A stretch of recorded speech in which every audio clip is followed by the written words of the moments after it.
Hi guys, welcome to ultimate channel. இன்றைக்கி நம்ம வீடியோவில் பாங்கர் கோட்டையை பற்றி பார்க்க போகிறோம். வாங்க வீடியோக்குள்ளே போகலாம். பாங்கர் கோட்டை என்பது இந்தியாவினுடைய ராஜஸ்தான் மாநிலத்தில் 16ஆம் நூற்றாண்டில் கட்டப்பட்ட கோட்டையாகும். ராஜா பகவந்தாசருடைய இரண்டாவது மகன் மாதே சிங்கினுடைய இருப்பிடமாக பாங்கர் நகரம் மற்றும் கோட்டை நிறுவப்பட்டது. தற்போது இவை சிதைவடைந்து காணப்பட்டுள்ளதால் இந்திய அரசினுடைய இந்திய தொல்லியல் ஆய்வகம் பராமரித்து இதனை வருகிறது. இந்த பாங்கர் கோட்டையானது ராஜஸ்தான் மாநிலத்தில் ஆரவள்ளி மலைத்தொடரில் உள்ள சரிஸ்கா தேசிய பூங்கா பகுதியில் அமைந்த அல்வர் மாவட்டத்தில் உள்ளது. பாங்கர் கோட்டை ஜெய்ப்பூர் நகரத்திற்கு வடகிழக்கே 84.1 கிலோமீட்டர் தொலைவிலும் டெல்லியிலிருந்து 235 கிலோமீட்டர் தொலைவிலும் உள்ளது. இங்குள்ள தொன்மையான நம்பிக்கைகள் என்னவென்றால், சூரிய அஸ்தமனத்துக்கு பிறகு பாங்கர் கோட்டைக்கு வருபவர்கள் உயிருடன் திரும்புவதில்லை.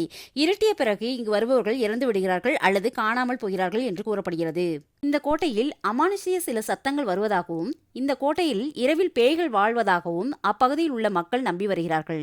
இரவு நேரங்களில் அந்த கோட்டைகளில் பேய்களின் சத்தமும் ஒரு பெண் அழக்கூடிய சத்தமும் வளையல் சத்தம், பேயினுடைய நிழல்கள், பயமுறுத்தும் விதமாக ஒளிகள், திடீர் பாட்டு மற்றும் நடனமாடும் சத்தம் எல்லாம் கேட்பதாக பலர் தெரிவித்துள்ளதாக கூறப்படுகிறது. இந்த கோட்டையானது இப்படி ஆனதுக்கு காரணம் சில கதைகள் உள்ளதாக கூறப்படுகிறது. இந்த கோட்டையை கட்டிய மாதே சிங் என்ற மன்னர் இந்த கோட்டையை கட்ட முடிவு செய்த போது அவர் தேர்வு செய்த இடமானது தனது குரு பாலநாத் என்பவர் தியானம் செய்யும் இடமாக இருந்ததாம். இந்த கோட்டையை கட்ட துவங்கிய போது அவர் தனது குருவிடம் அனுமதி கேட்டாராம்.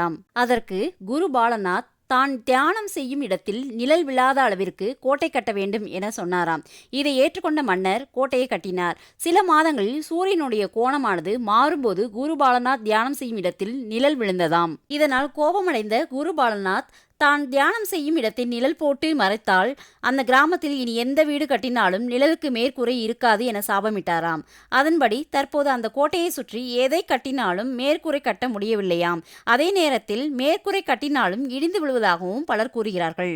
இதேபோல இன்னொரு கதையும் உள்ளது. இந்த கோட்டையில் வாழ்ந்த இளவரசி ரத்னாவதி என்பவர் பேரழகியாக இருந்தாராம். இவரை திருமணம் செய்ய பல ஆண்கள் ஏங்கினார்களாம்.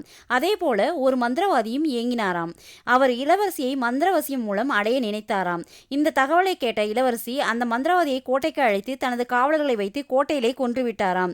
இளவரசி ரத்னாவதி அப்பொழுது அந்த மந்திரவாதி விட்ட சாபம்தான் இன்று அந்த கிராமத்தில் யாரும் மேற்கூரை கட்ட முடியவில்லை என சொல்லப்படுகிறது. இதே போலதான் இவர்களுடைய ஆன்மாக்கள் தான் இந்த கோட்டையில் இரவு நேரங்களில் பேயாக வாழ்வதாகவும் கூறப்படுகிறது.